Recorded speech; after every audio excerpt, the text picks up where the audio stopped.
նույն Նիկոլ Փաշինյանը հայտարարեց, որ ռուսական ռեագենտներ կան Հայաստանի Հանրապետությունում, այդ իրենց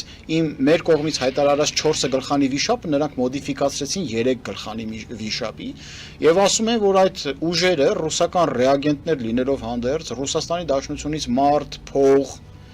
ներմուծելով փորձեցին մանիպուլյացիաների ենթարկել։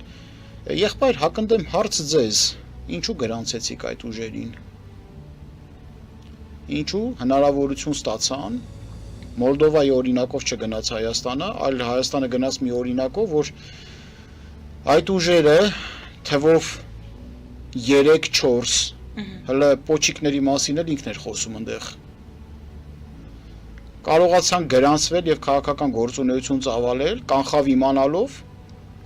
որ Հայաստանի Հանրապետության ռազմական շահերին դեմ գնացող օտար պետությունների շահերը սպասարկող ուժեր են լինելու։ Եվ այս հանգամանքը նկատի ունենալով հենց բանավեճի ժամանակ էլ հարցել հնչեց ինչու չարքելափակեցիք, փորձեցին էլի հարցը գլորել մեր գրպանը եւ ժողովրդի գրպանը, ասեցին դե դուք դիմեք